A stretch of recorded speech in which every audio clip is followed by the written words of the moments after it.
Frère, on n'est pas dans un festival. Allez, on commence.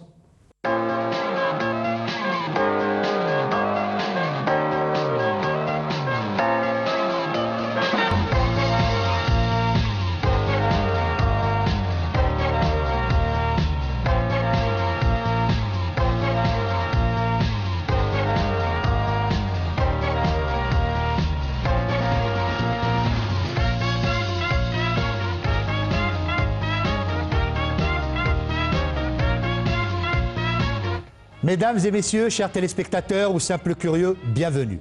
Pour le numéro d'aujourd'hui, nous allons parler d'une fonction faisant partie des métiers de la culture. Et comme l'ADN de cette émission l'exige, le cinéma sera toujours à l'honneur. Certes, il ne s'agit pas ici de vous décortiquer un métier du 7e art, mais plutôt de vous décrire l'importance d'une responsabilité liée à l'organisation d'une manifestation cinématographique. L'émission Dans le Champ accueille pour vous un métier où le sens de la mise en place d'un festival dédié au 7e art est une seconde nature, le commissaire de festival. Action! Avant tout, on souhaiterait éclaircir certaines choses sur la dénomination exacte. À l'international, on parle plus de directeur de festival, alors qu'ici, en Algérie, l'appellation qui prévaut, c'est commissaire de festival. Pourquoi ? En fait, je crois qu'on est un des rares pays à nommer un responsable de festival de cinéma commissaire. Généralement, les commissaires ce vocable est uniquement réservé aux expositions. En fait, c'est une traduction d'un mot qui en arabe a un autre sens, muhafaz. Mais ce qui correspondrait plus au travail qu'on ferait, c'est délégué général ou directeur de festival, donc, tout simplement. D'un festival à l'autre, d'un pays à l'autre, l'appellation diffère. Commissaire, directeur. En Algérie, le décret qui crée les festivals, qui les institue, qui remonte à 2002, parle de commissaire, muhafad, parce que j'imagine que le texte a été écrit en arabe d'abord, puis a été traduit. Je crois, je ne sais pas. En tout cas, on dit muhafad, commissaire.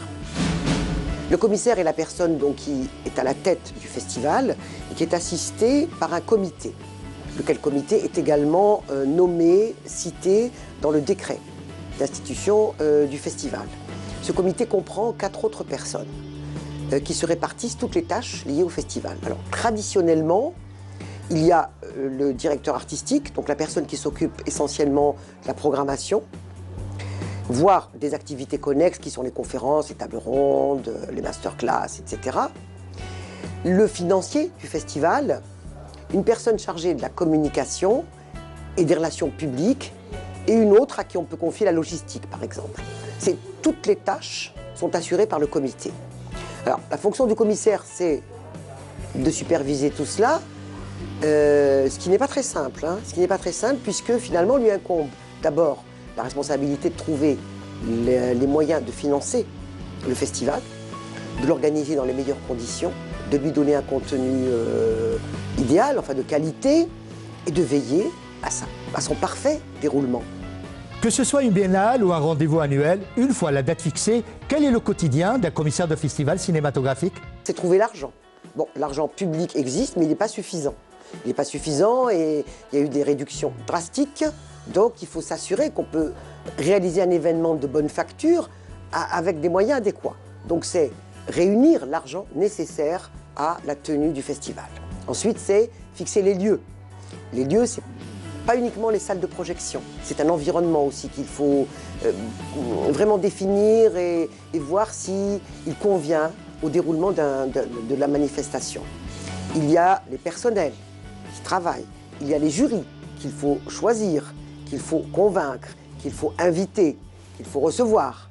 Voilà, c'est tout cela. Tout cela, c'est la communication ensuite. Une fois que les programmes sont faits, une fois qu'on a choisi les jurys, une fois qu'on a choisi les films, une fois qu'on a décidé des tables rondes, des conférences, des masterclass, c'est mettre tout ceci ensemble dans les conditions idéales. D'abord, il y a le choix de la saison, de la date, qui est primordial. Surtout quand il s'agit d'un festival international, en l'occurrence ici le festival de Annaba méditerranéen. Donc il s'agit de se placer entre deux festivals, quoi, pour ne pas souffrir de l'antériorité de l'un, de la postériorité de l'autre. Le choix pour le festival méditerranéen peut s'élever jusqu'à 450 films, mais les films qui intéresseraient le festival de Annaba, c'est à partir d'une centaine qui, malheureusement, ou heureusement pour nous aussi, intéresseraient aussi d'autres festivals sur cette même thématique. Donc il faut bien situer la période. Et vous savez, c'est le même métier qu'un journaliste. Moi, quand j'ai commencé le journalisme, mon premier rédacteur en chef m'a dit « Si tu as un diplôme, oublie-le ». Il m'a sorti son agenda, il m'a dit « Ton carnet d'adresse, c'est ton meilleur diplôme, c'est ton passe-partout ». La même chose pour un festival de cinéma, il s'agit de voir des films, de rencontrer, de se faire connaître et surtout de faire connaître le festival pour avoir une certaine crédibilité. Et la notoriété, elle vient après. On n'y pense pas parce qu'on a la tête dans le guidon, mais ce qui importe, c'est plus se faire connaître pour pouvoir demander des films. Le quotidien, c'est surtout de voir des films et de s'informer quelquefois. Là, par exemple, il y a 2 films au moins qu'on a repérés pendant le tournage, à la première semaine de tournage, et suivre et garder le contact pour pouvoir être prêt à les demander une fois le film bouclé. Là, nous avons 2 films qui vont sortir pratiquement au même moment. Donc, c'est être aux aguets tout le temps, parce que notre souci principal, et le souci en tout cas pour ce qui est du festival de Annaba, c'est de placer la barre au niveau des attentes du public. Il ne faut pas oublier que tous les films, à part 1 ou 2 pays, tous les films, il faut les louer. Il faut les louer à des vendeurs. Maintenant, il n'y a plus le producteur ne peut pas vous donner son film, le réalisateur non plus. Et les films, ça commence à 1 200 €. Et moi, tout de suite, je dis, voilà, j'ai 200 €, c'est tout ce que j'ai. Mais je paye toujours 400 €. Action!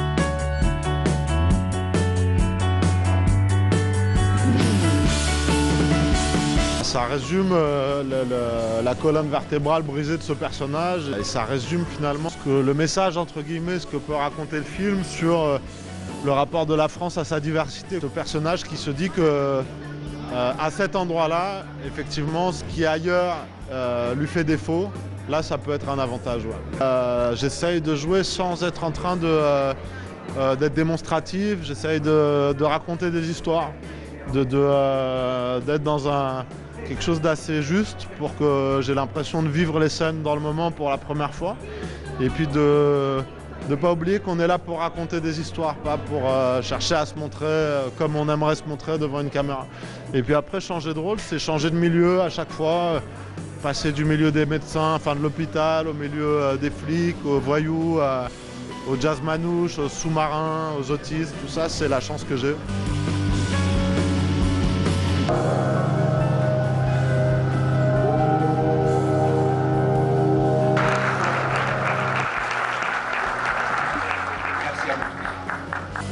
Bonsoir à tous, merci d'être là. Très heureux de venir ce soir vous présenter ce film, Frères ennemis, ici à Alger et en compagnie d'Ahmed Ben Aïssa, voilà, avec qui on partage l'affiche.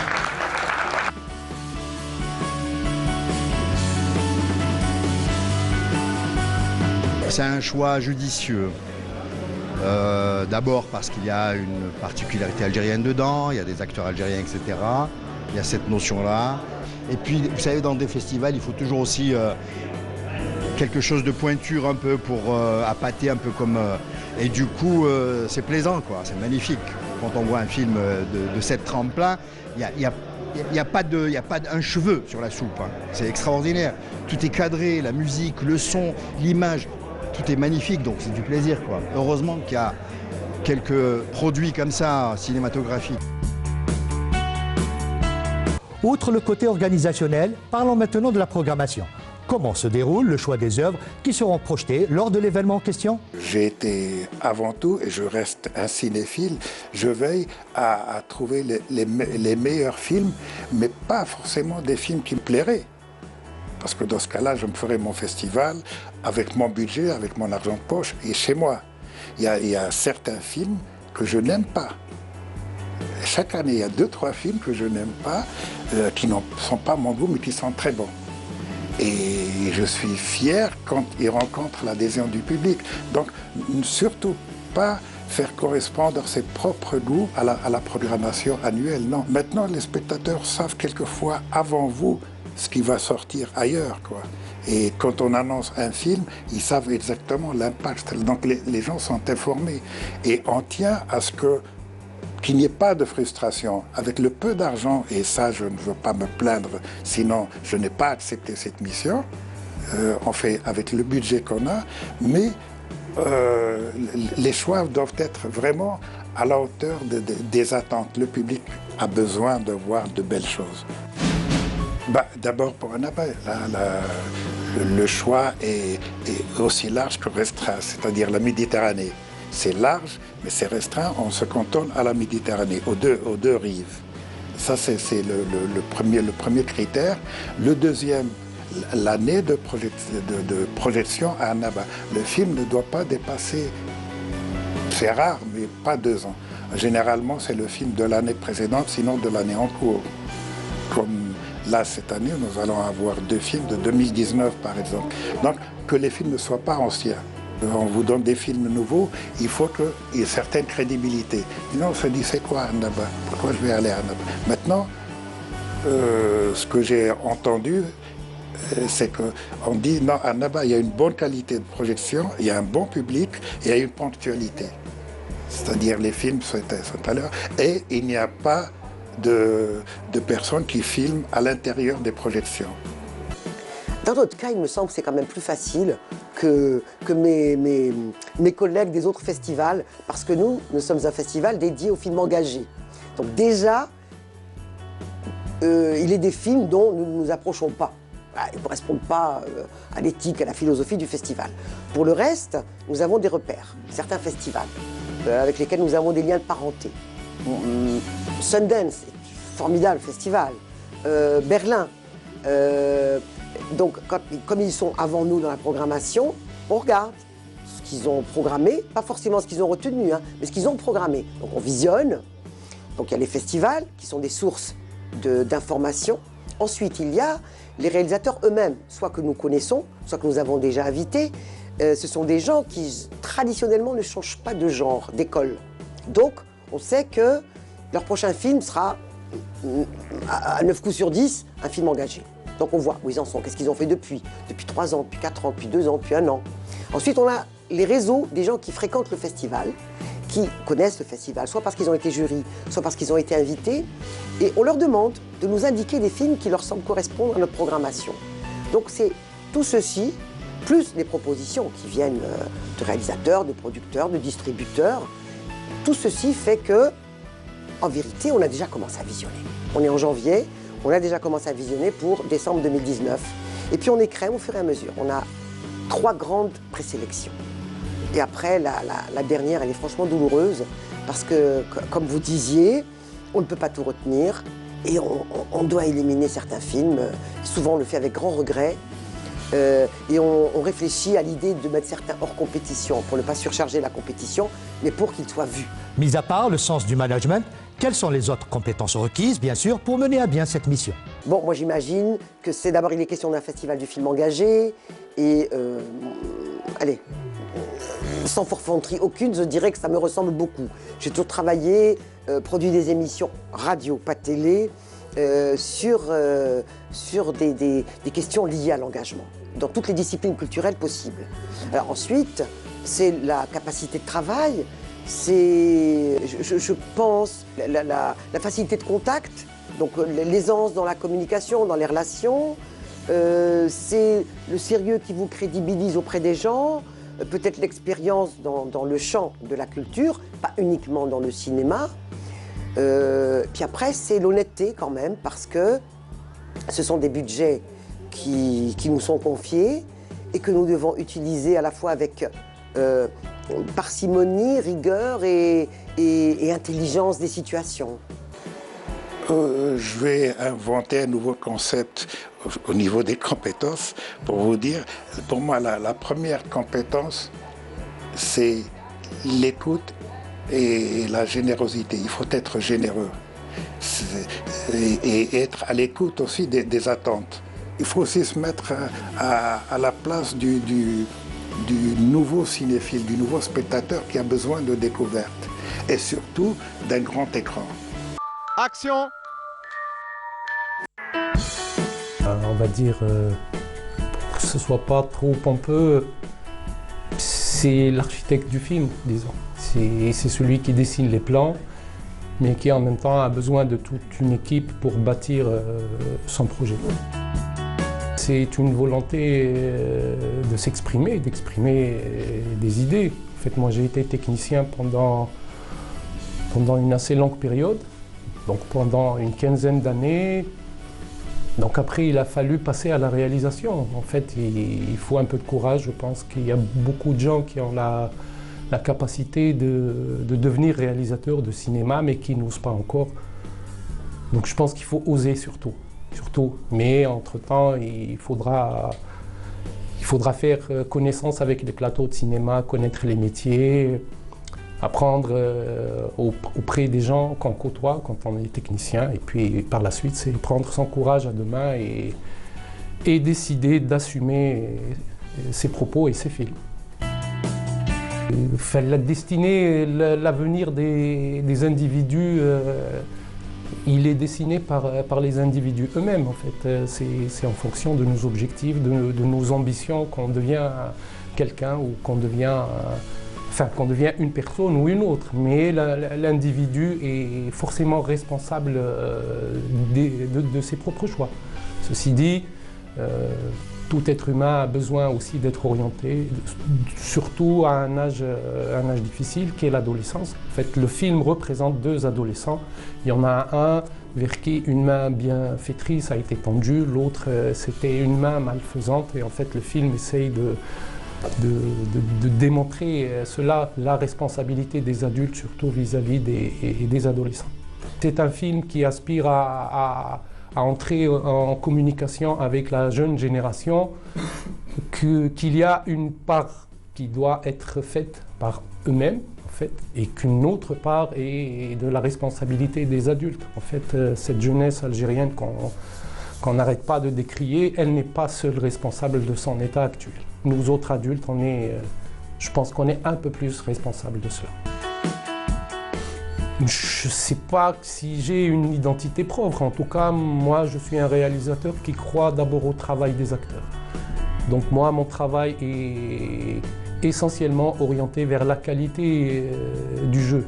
En fait, par la suite, la beauté plastique du cadre n'est qu'un élément supplémentaire qui met en évidence le jeu des acteurs. Mais pour moi, il ne pourrait pas y avoir de cinéma sans acteurs, en fait. Ça ne peut pas exister. Dans des films assez récents, peut-être Winter Sleep ou Beautiful d'Alejandro González Iñárritu, voilà, ça c'est des films très puissants que j'ai adorés. Beautiful, je crois. Beautiful est un film qui, au départ, quand on le voit pour la première fois, on se dit pourquoi c'est pas moi qui ai réalisé ce film. Mais en fait, par la suite, on est tout juste heureux que ce film existe et que les gens puissent voir ce genre de film. Iñárritu fait des choses merveilleuses. Birdman a été une prouesse technique extraordinaire. Voilà, c'est un réalisateur qui fait du cinéma comme il le sent.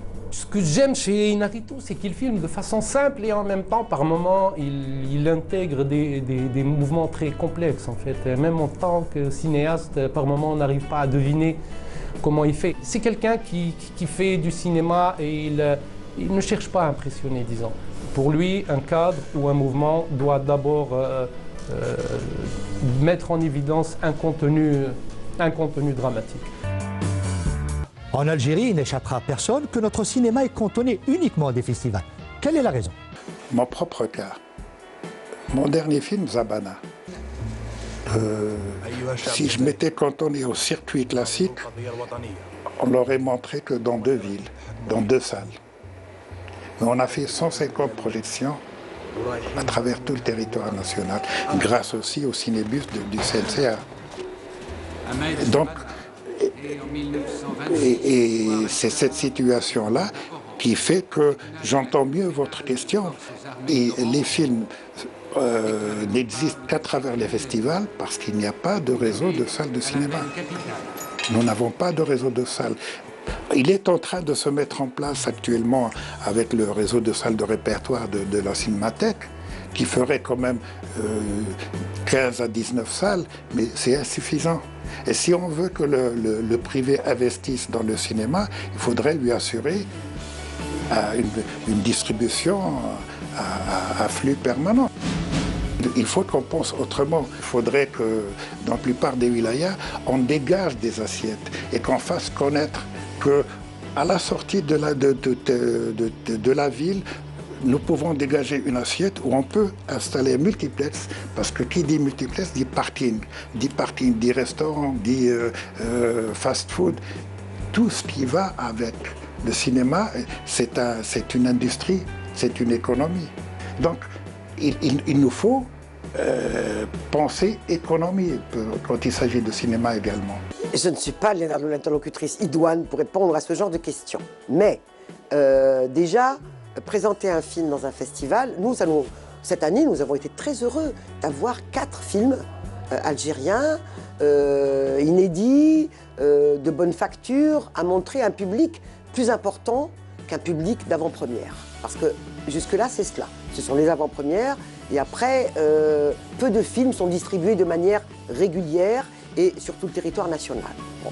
Alors évidemment, l'argument qui est avancé de manière récurrente, c'est l'argument des salles. Personnellement, je ne sais pas si c'est la seule raison. Je m'interroge beaucoup sur notre société. Notre société aujourd'hui fréquenterait-elle les salles de cinéma comme c'était le cas il y a 20 ans, quand nous étions des assidus de la Cinémathèque et des autres salles, hein. Je ne suis pas si sûre. Bon, maintenant, le fait que les films soient montrés en festival, c'est bon pour nous, bien sûr, c'est bon pour les réalisateurs, c'est bon pour le public, parce qu'ils sont vus par un plus grand nombre. Mais effectivement, peut-être que ça devrait aussi, d'ailleurs, déclencher un intérêt pour le film. Peut-être que le film de Kamal Yahish, La Voix des Anges, qui a fait salle comble pour 2 projections, peut-être que si demain il était distribué, il ferait salle comble, parce que les gens diraient « Ah, je l'ai vu, il est formidable, il est très bien », le public l'a primé d'ailleurs. C'est un bon signe. De nombreux festivals cinématographiques sont organisés en Algérie. Maintenant, reste à savoir en quoi cette visibilité est-elle productive. Elle est productive parce qu'elle draine du public, cette activité. Et elle fait renouer les Algériens avec les salles de cinéma. Et c'est incomparable. Voir un film dans une salle, partager un film avec 300, 400 autres personnes, c'est un acquis, de mon point de vue, très très important. C'est un acte de sociabilisation. Donc déjà, c'est productif. Ensuite, le fait d'avoir dans une programmation des films algériens récents et des films étrangers, souvent des films qui ont été primés un peu dans beaucoup de manifestations, de festivals, ça permet, je pense, d'élever son niveau de lecture. Et ça permet donc déjà aux réalisateurs, pas de se mesurer, mais d'appréhender l'univers cinématographique différemment. Puisqu'on a très peu de films qui sont diffusés dans nos salles. Et enfin, ça permet au public d'échanger. C'est pas seulement entre eux, c'est le cas d'ailleurs, hein, les gens échangent entre eux, ils échangent avec des réalisateurs, ils échangent sur un contenu, donc ça fait sens, c'est productif. C'est productif à tout point de vue. Là, on parle des films. Après, on a des rencontres professionnelles qui sont productives. Elles relatent des expériences, elles donnent envie de s'organiser autrement, de se fédérer. Les masterclass ouvrent les yeux, les oreilles, le cerveau à des possibilités, à des connaissances, à des expériences, à des savoir-faire. Les conférences, pareil. Donc moi, je trouve que c'est très productif parce que c'est un enrichissement constant. Honnêtement, c'est une visibilité qui flatterait plus notre ego qu'autre chose. On se dit, le film représente l'Algérie. C'est vrai, mais c'est pas suffisant. Le cinéma iranien, maintenant, est devenu une référence mondiale. Cette année à Annaba, le pays invité est l'Afghanistan. Nous allons découvrir un autre Afghanistan. La seconde chose à laquelle on doit penser, c'est qu'un film ne peut pas se contenter de festivals. Les films algériens doivent être proposés à des vendeurs qui vendent dans tous les festivals dans le monde où il y a un marché et vendre votre film. C'est comme ça que les films se vendent maintenant. Un producteur ne peut plus vendre son film. Donc cette visibilité, elle doit se faire par le marché. Et il n'y a aucun marché qui bloque. C'est parce qu'on n'est pas visible qu'on nous ignore. On manœuvre des événements qui constituent pour l'heure la seule plateforme pour notre cinéma. Vu l'état des lieux de nos salles de projection, le commissaire du festival occupe une place importante, et pas des moindres, au sein de notre paysage cinématographique. Action! Festival de Cannes ou la Festival d'Oran? C'est la fin.